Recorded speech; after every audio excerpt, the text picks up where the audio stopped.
Well, good morning. We just finished an update with Admiral Brad Cooper, the CENTCOM commander, across the CENTCOM AOR, our leadership and troops, as you would expect, doing a fantastic job. 2 days ago, under the direction and direct orders of President Donald J. Trump, the Department of War launched Operation Epic Fury, the most lethal, most complex, and most precise aerial operation in history. For 47 long years, the expansionist and Islamist regime in Tehran has waged a savage, one-sided war against America. They didn't always declare it openly, except for their constant chants of death to America. They did it through the blood of our people.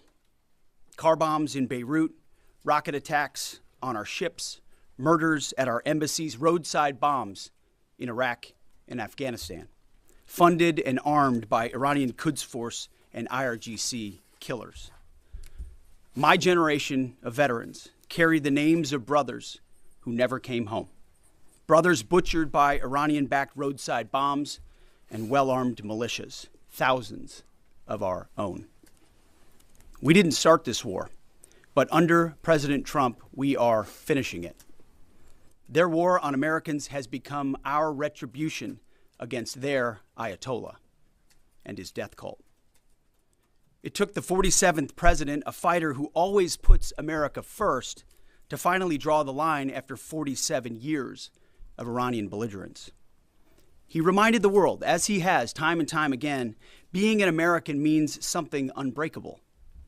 If you kill Americans, if you threaten Americans anywhere on earth, we will hunt you down without apology and without hesitation, and we will kill you. President Trump has also been very consistent. Crazy regimes like Iran, hell-bent on prophetic Islamist delusions, cannot have nuclear weapons. It's common sense. Many have said it, but it takes guts to actually enforce it, and our president has guts. Iran's stubborn and self-evident nuclear pursuits, their targeting of global shipping lanes, and their swelling arsenal of ballistic missiles and killer drones are no longer tolerable risks. Iran was building powerful missiles and drones to create a conventional shield for their nuclear blackmail ambitions. Let me say that again. A conventional shield for their nuclear blackmail ambitions. Our bases, our people, our allies, all in their crosshairs.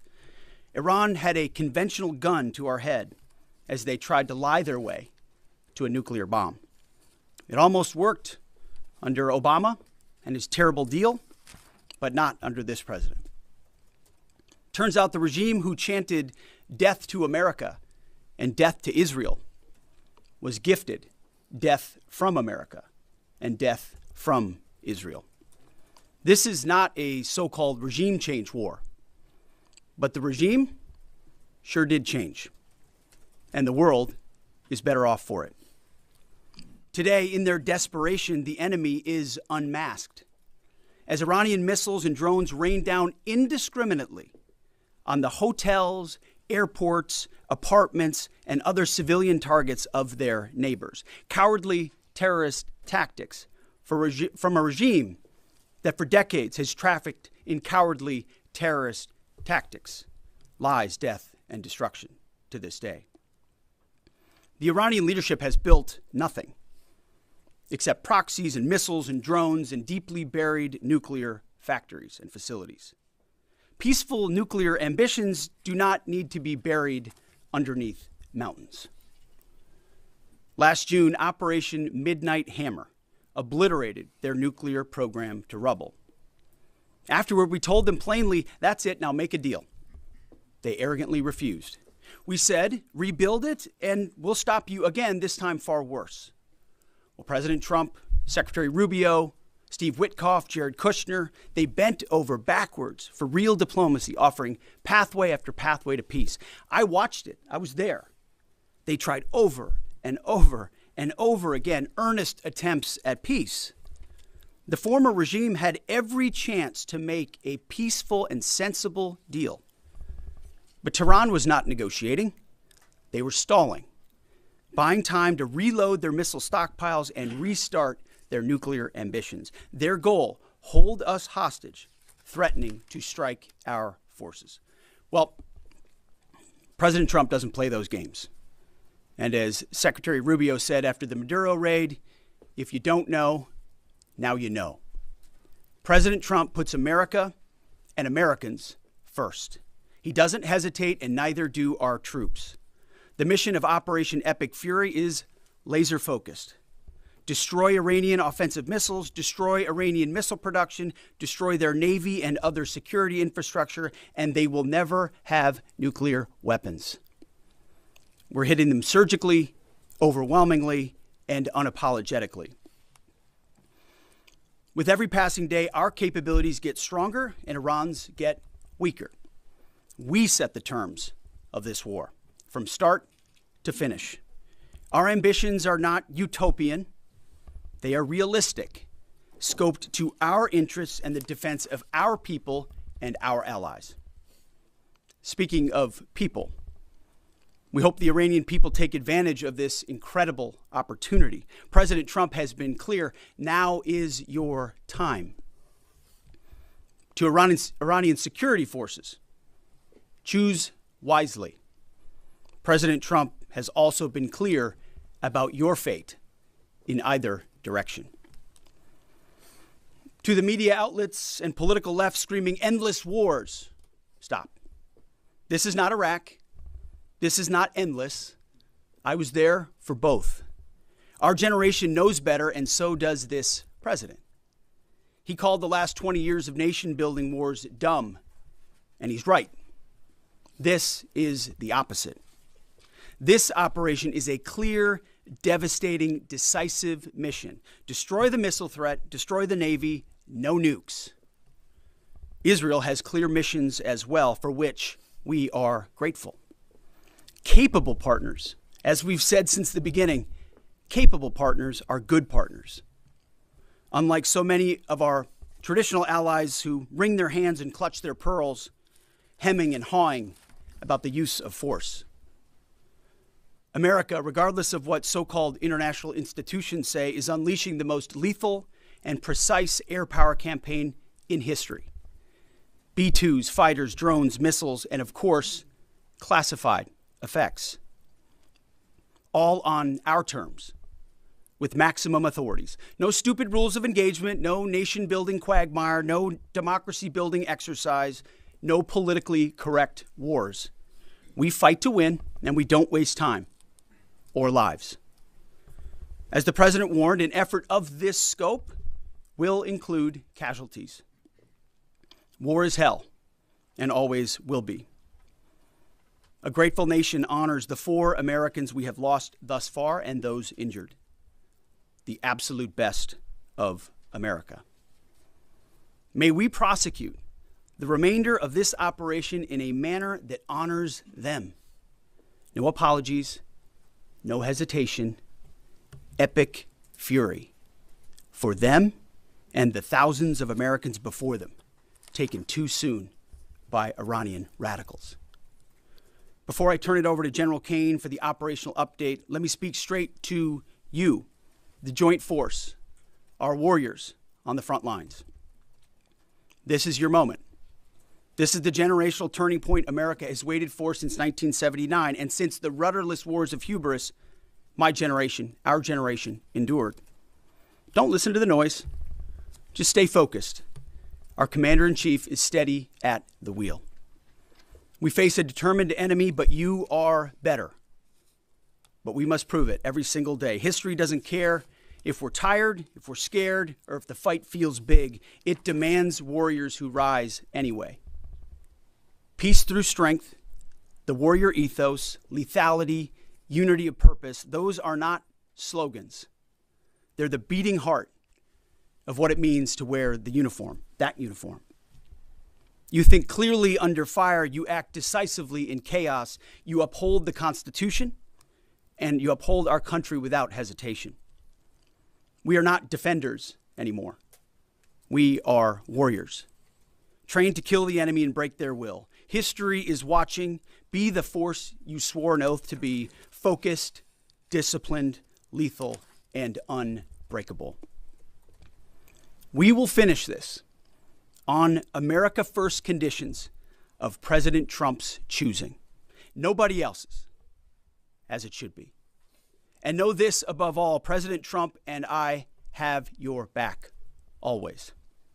Through fire, through criticism, through fake news, through everything. We unleash you because you are the best, most powerful, most lethal fighting force the world has ever seen.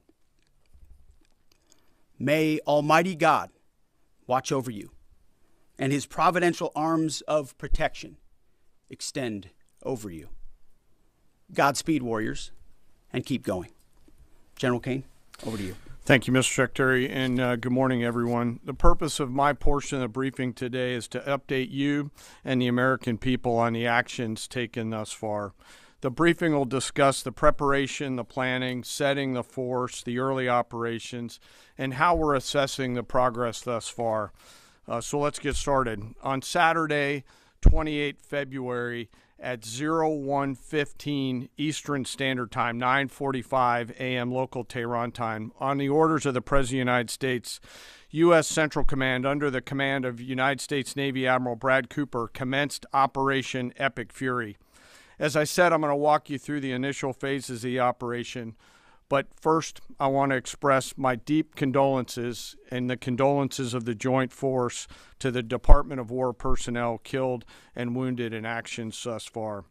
As the Secretary said, they're heroes and represent the best of our nation has to offer.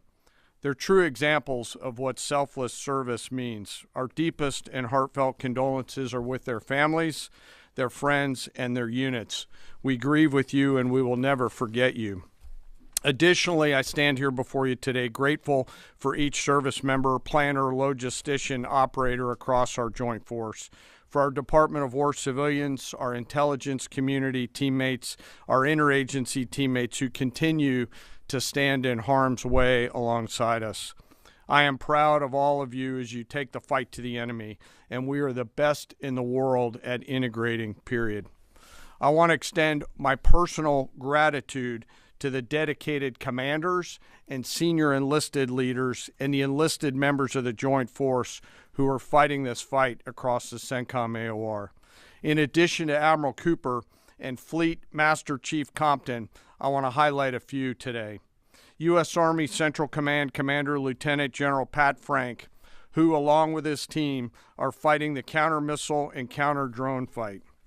United States Navy Central Command Commander Vice Admiral Kurt Renshaw and his team, who are engaged with the Iranian Navy and projecting American naval combat power from the seas.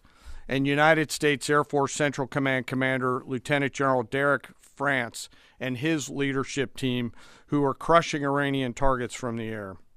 I want to highlight the support to the CENTCOM fight from other combatant commands who are directly involved with this effort, to include U.S. Spacecom, U.S. Cybercom, and U.S. UCOM. I also want to specifically call out United States Transportation Command and U.S. STRATCOM for their contributions to this fight. We cannot project American combat power at the time and place of our choosing without both. And finally, I want to express how deeply thankful I am for the continued service and sacrifice of the entire Joint Force and their families. Their unwavering commitment and dedication are the cornerstones of this effort. So let me start with a few details. First, to be clear, as the Secretary said, this is not a single overnight operation. The military objectives that CENTCOM and the Joint Force have been tasked with will take some time to achieve, and in some cases will be difficult and gritty work. We expect to take additional losses, and as always, we will work to minimize U.S. losses. But as the Secretary said, this is major combat operations. So let me talk about the preparation and the planning. On February 28th, the full strength of America's armed forces came together in a unified purpose against a capable and determined adversary.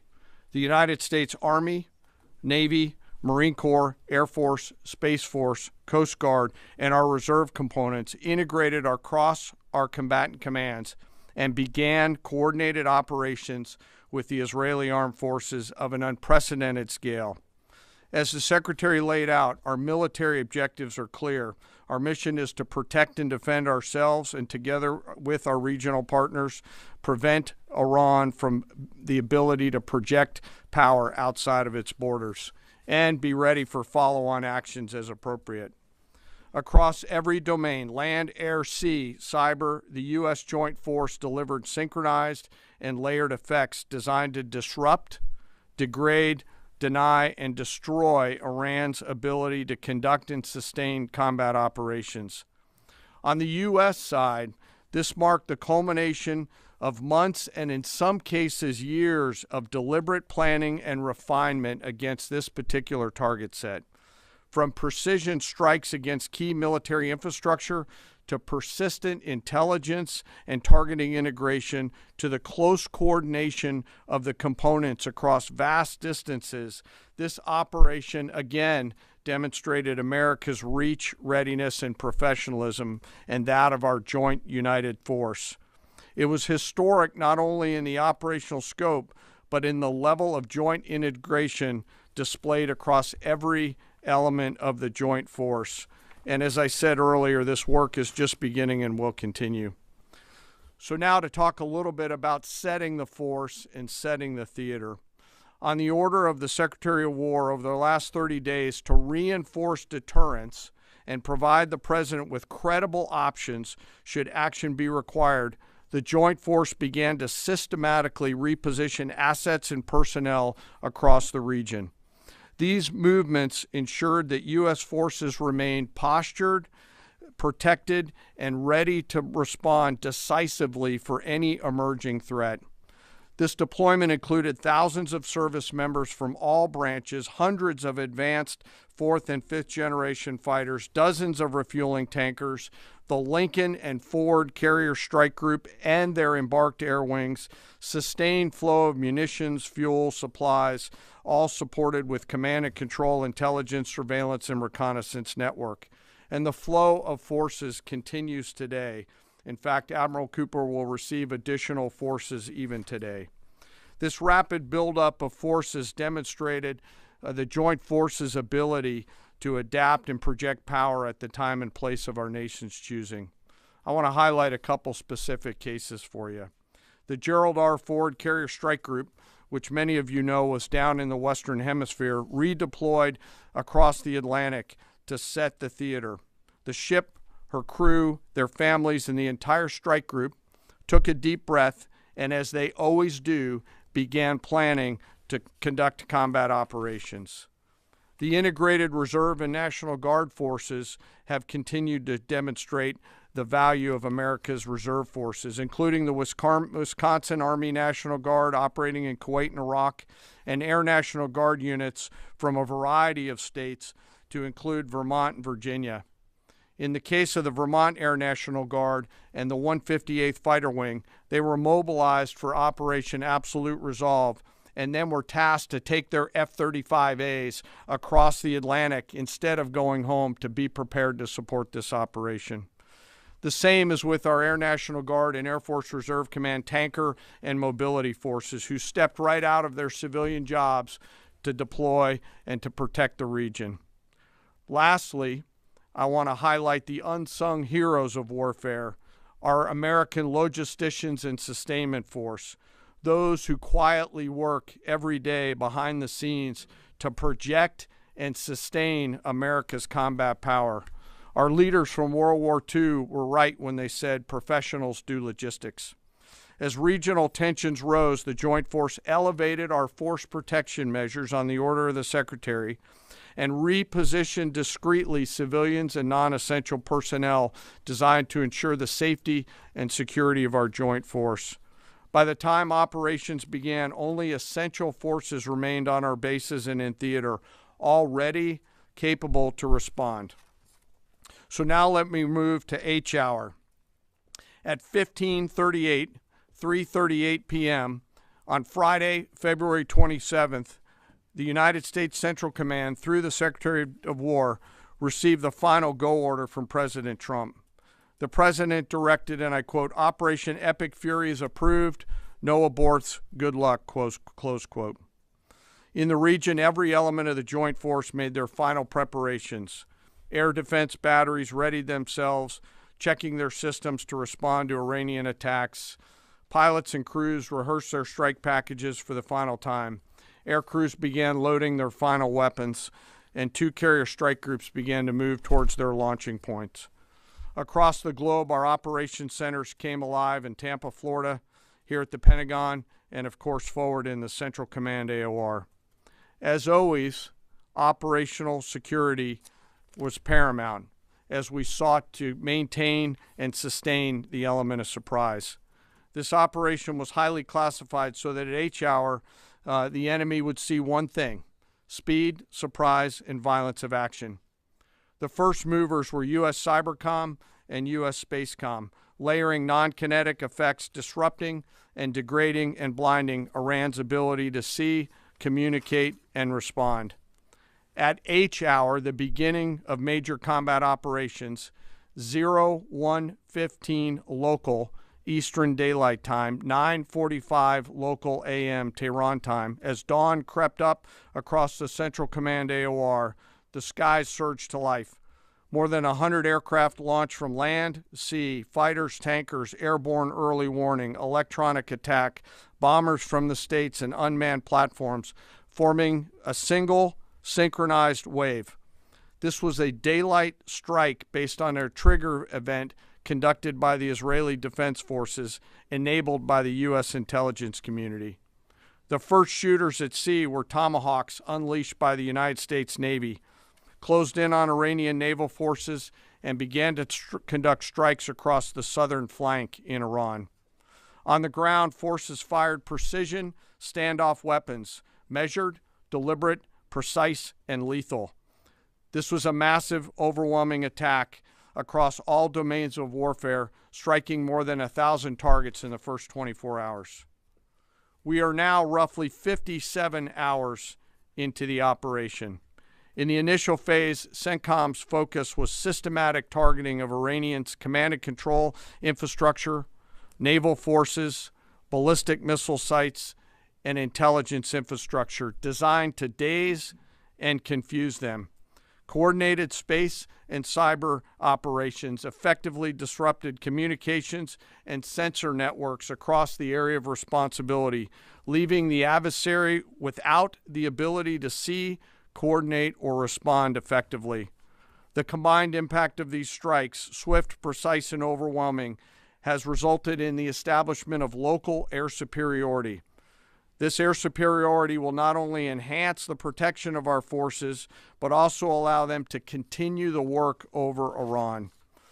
Over the course of the last 2 days, the Joint Force has launched hundreds of missions from land and sea and delivered tens of thousands of pieces of ordnance. The effort continues to scale.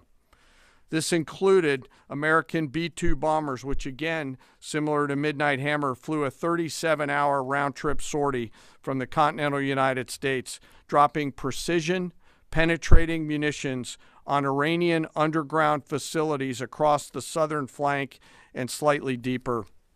Additionally, Israel has separately executed hundreds of sorties against hundreds of targets. Beyond Air Force and Navy aircraft strike packages, coordinated salvos of precision standoff weapons from across the region have neutralized hundreds of pre-planned targets. As I mentioned earlier, in support of these kinetic operations, U.S. Cybercom and Spacecom have continuously layered effects to disrupt, disorient, and confuse the enemy. I will note that this operation had several combat firsts, which I'll allow at some point in the future Admiral Cooper to talk about since he owns the AOR. While we've prosecuted a relentless offensive campaign, our defense has been equally important. Across the theater, operations have remained steady and disciplined.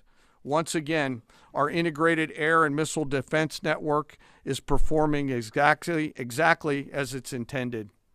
U.S. Patriot and THAAD batteries, along with ballistic missile defense-capable Navy destroyers, continue to coordinate and execute intercepts with precision and consistency. I wish that every American could hear the voice communications like I have as these joint operations centers remain calm, focused, and cool while executing under fire over and over again. Collectively, these systems have intercepted hundreds of ballistic missiles targeting U.S. forces, our partners, and regional stability. The threat from one-way attack UAVs has remained persistent. Our systems have proven effective in countering these platforms, engaging targets rapidly. Each intercept represents hundreds of hours of training, readiness, and technology all coming together to work as designed. We will remain vigilant in the counter-UAV fight. And the defense of the region is not ours alone. As the threat grew, our partners surged in beside us. Air defense batteries in Qatar, the UAE, Kuwait, Jordan, and Saudi Arabia joined the fight, proof positive that years of training, trust, and hard-earned integration pay off. I am aware of the loss of 3 U.S. Air Force F-15Es overnight in the region. I am grateful for the safety of the crews, and we know that this was not from hostile enemy fire. As this matter's under investigation, I'll not comment further on this. Let me close. Operations will remain active across the theater and across the globe. The U.S. forces are postured not only to maintain pressure, but to respond and adapt as required. Operation Epic Fury stands as a reminder of what the United States military uniquely delivers: the ability to project power on a global scale with speed, surprise, precision, and overwhelming force when and where our nation requires it. What we've demonstrated over the past several days reflects years of investment in readiness, joint integration, and professionalism of the joint force. As major combat operations continue across CENTCOM, we remain engaged globally. America's joint force retains the credibility, capacity, and flexibility to respond to any contingency anywhere in the world at any time. To those who would test our resolve or threaten the United States, our allies, or our interests, understand clearly we can reach you, we can sustain the fight, and we can scale the fight, and we will prevail. To the American people, your joint force remains steady, frosty, calm, and focused. Your service members are trained, disciplined, and determined. We understand the risks of this mission and the weight of the responsibility that we carry. We also recognize that our families also shoulder the burden at home. You are a part of this too. I am proud today, as I am every day, to stand as a member of America's joint force. There is no mission too complex, no distance too great, and no adversary too determined for the men and women who wear our nation's uniform. We mourn our fallen, we honor their families, and we continue our mission with focus, unity, and strength. And now I'm happy to take any questions. Thank you, Mr. Chairman. Right here. Go ahead. Thank you for your time. What percentage of Iranian long-strike capabilities are still in the fight, and what is our exit strategy here, and when will it be deployed? Well, they have long-range strike capabilities, which we are hyper-focused on. The brief we got just this morning, Admiral Cooper knows exactly and precisely what kind of threat matrix he's looking at, the way they might change their techniques, and how we adapt to that. So we're making sure the theater commander has absolutely everything he needs. I mean, one of the things the chairman mentioned is for months and months, even before we built up, we ensured that we had maximum defensive capabilities in theater to allow the president the decision space in the future. So even before this build-up in the last 30 days, we discreetly brought defensive assets in to make sure, understanding that there are Iranian capabilities. As far as time frame, I would never hang a time frame from our perspective. The commander-in-chief sets the op tempo and terms of this fight. As I said, it's on his terms. And we'll make sure that Admiral Cooper and his team have everything they need, not just to defend. I mean, the best defense is good offense. And so we're aggressively pushing into that airspace over that southern flank to ensure that we control it and we destroy anything that moves that would attempt to shoot us. Think of it as shooting the archer instead of the arrows. That's where we want to be. And we have the kind of exquisite intelligence to get over the top, find that and destroy it. It won't happen overnight. This is a big battle space with a lot of capabilities. That's part of the reason why it's such a threat to us. That's why I talk about conventional umbrella to blackmail nuclear ambitions. They were building up this conventional arsenal in order to ensure that no one would ever block them from their ability to get nuclear weapons. So we're very clear-eyed about the nature of this Iranian threat, and we're going to get after it. I don't know if you have anything to add to that, Mr. Chairman. Thank you for the question. The only thing I'll add is that unlike an operation, a single operation like Midnight Hammer or Absolute Resolve, it'll take some time for us to conduct battle damage assessment, and the targeting cycle that CENTCOM will run will take those things into effect. Admiral Cooper will adjust his plan and fires accordingly to ensure that we're attriting that. He's focused on long-range strike capability coming out of the enemy, and that's a key and essential part of it. Of the capabilities that still exist from the enemy front? Yeah, that's what I mean when I say we're still doing BDA. Normally we'd be able to see a singular thing and we'd assess pretty quickly. He's doing offense and assessment simultaneously, so it'll take longer for us to assess than it would in a single operation. Secretary Hegseth, thank you. Reagan Reese with the Daily Caller. 2 questions for you. The president said yesterday in his video message that we will leave Iran when we complete all of our objectives. What are our objectives, and can you share more information on how the soldiers who were killed were killed? Well, I laid out the objectives, as did the chairman. They're completely nested. I mean, Iran has an ability to project power against us and our allies in ways that we can't tolerate.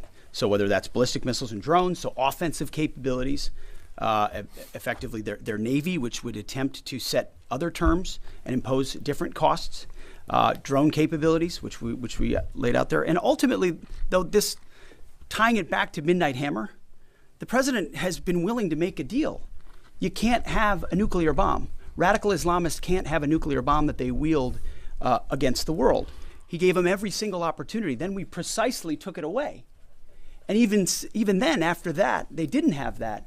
They didn't come to the table with a willingness to give it away. So ultimately, those nuclear ambitions, which never ceased, are something that had to be addressed as well. So that's a discrete sense of what's being addressed here to ensure that they can't use that conventional umbrella to continue a pursuit of nuclear ambitions. And then as it pertains to the U.S. casualties, that particular incident was, you have air defenses and the lot's coming in and you hit most of it, and we absolutely do. We have incredible air defenders.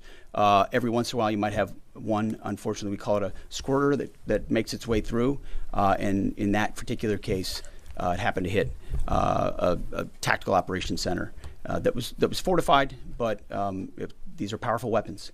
So we certainly will do, as I said, moments like that, as we remember them and we take care of them and take care of their families, only stiffen our resolve to ensure that we do this properly. Thank you. Yep. Right here. Thank you, Secretary Hegseth. I had 2 questions for you. First, are there currently any American boots on the ground in Iran? No, but we're not going to go into the exercise of what we will or will not do. I think it's one of those fallacies for a long time that this department or presidents or others should tell the American people this, and our enemies, by the way, here's exactly what we'll do. Here's exactly how long we'll go. Here's exactly how far we'll go. Here's what we're willing to do and not do. It's foolishness.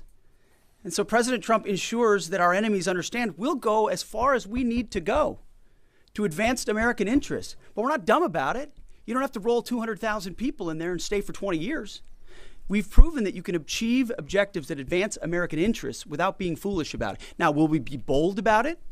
Are we willing to be decisive about it? Do we put months and months of planning into what kind of effects we want to achieve? Absolutely. But going forward, why in the world would we tell you, the enemy, anybody, what we will or will not do in pursuit of an objective? We fight to win. We fight to achieve the objectives the President of the United States has laid out, and we will do so unapologetically. Thank you. Is there any significance to Israel carrying out this strike to kill the Ayatollah? And I wanted to know, what was your immediate reaction to finding out about his killing? I think Israel did a great job in the conduct of that operation. President Trump put a 4-week There you go, timeline right on here. it. Are you Please. saying that's wrong? Yeah, thank you. You mentioned during the briefing, General Kane, that there would be additional troops sent to the region. Could you say how many troops currently are involved in this operation and how many additional troops are planned to go in this next phase? I don't want to talk specifics because that would tip the enemy off. We have more tactical aviation flowing into theater just based on the time it took to get it out there. I think we're just about where we want to be in terms of total combat capacity and total combat power for Admiral Cooper.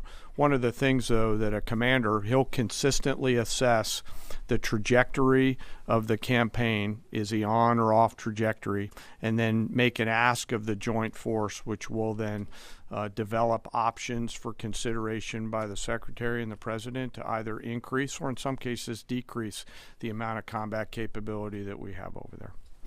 I heard the question about 4 weeks. It's the typical NBC sort of gotcha type question. President Trump has all the latitude in the world to talk about how long it may or may not take. 4 weeks, 2 weeks, 6 weeks. It could move up. It could move back. We're going to execute at his command the objectives we've set out to achieve. And what he has shown an ability to do that other presidents can't quite seem to have the aperture to do, well, I mean, Joe Biden didn't even know what he was doing, is to look for opportunities and off-ramps and escalations for the United States that creates new opportunities to execute what we need on our own timeline. So you can play games about 4 weeks, 5 weeks. He has all the latitude, and I'm glad he does, because there's no better communicator than our president expressing those things. To the Daily Mail. I've been in meetings with the president for the last 2.5 days. We know exactly where his headspace is, and he will communicate as he should exactly what he would like, and we will follow those orders. And I think everything he said on that is right down the middle. Chairman, did you Absolutely. have evidence Yes, right there. Yes, sir. Thank you very much, Secretary. I left my hometown of Sakis in Iranian Kurdistan in 1996. Can you promise that I will be able to return home safely this year? And I have a following question too, please. I appreciate the question. I'm not here to place guarantees on that, but I think the message the president has given has been clear. To the people of Iran, this is your moment. The world was seized by these crowds. And then seized by the reality of this regime killing tens of thousands of innocent protesters. So we saw the nature of the regime yet again exposed. We saw many of the Iranian people seek a change there. This is their moment to take advantage of it, for sure. Secretary, you served in Iraq and know that no American soldiers were killed in Kurdistan. The Kurdish people are very pro-American. Will you continue protect Kurdistan and Peshmerga as loyal ally of the United States? Why I'm asking this question? Because now Kurdistan is under attack by Iranian drones and by proxies in Iraq and on the region. I think I can speak to allies generally in the region who we've been in constant communication with. We've been standing shoulder to shoulder with them, and we appreciate their capabilities. Absolutely. Yes, right here. Hi, thank you. Cameron Arkin with the Daily Wire. My question is about some of the domestic threats, if any, regarding this right now. Have there been any concerns about Iranian sleeper cells, and kind of what has the Trump administration been doing to kind of monitor these Well, threats? across the interagency, in full coordination, of course, we're paying attention to any potentialities there. This is a former regime, a regime that seeks to export that ideology and try to sow terror. We're ready for that. We've seen these types of folks before, and the American people can rest assured that we're vigilant on that. Right here. Secretary, thank you. Kind of a follow up on that last question. There was just this what appears to be a terrorist attack in Austin yesterday. How does that change the operation at all? What effect does that have? It doesn't change the operation at all, and I know the authorities are executing exactly the way they should. Secretary Hegseth, and one for Chairman Kane as well. I understand, to your point here, that you don't want to broadcast everything for our adversaries to hear, but the American people also want to know what they're sending their men and women to war for. Is there a concern of this spiraling into a longer war? And then one for the chairman when you're done. Did you not hear my remarks? I mean, we're ensuring the mission gets accomplished, but we are very clear-eyed, as the president has been, unlike other presidents, about the foolish policies of the past that recklessly pulled us in to things that were not tethered to actual clear objectives. So we know. We have plans, we have generals, we have chairmen, we have commanders, CENTCOM commanders, Admiral Cooper, who's executing very deliberately to ensure outcomes that I laid out are accomplished. But we would never, in front of a press pool, lay out how long that may take. The mission for our warfighters, which is what matters to us, is very, very clear. And they're executing it right now violently. And just for the chairman quickly, I have one for the chairman. You said this is not a one-night operation. It will take time to achieve the goals. What would be the goal line here for you? I think the Secretary laid out the military objectives, and that's what we execute against is the military objectives. Last one right here. Uranium is. Thank you, sir. As you've said, there are a large amount of U.S. service members that are in harm's way right now. What is your prayer for them? First of all, my prayer for them is that I do pray for them. My wife prays for them. Our family prays for them. Our cabinet prays for them. None of this is done on a whim. Having been in their boots, having been in their shoes, having been in their flight suits, I know we think about them with every decision that we make and every recommendation that we make to the President of the United States. Those recommendations are made prayerfully. And when I pray every day for them and for this mission, I pray simply for the biblical wisdom to see what is right and the courage to do it. It's going to take courage to follow through on this. There's going to be a lot of noise, and we pray for that, and we hope all of you do as well. Thank you very much. Appreciate it. Thank you.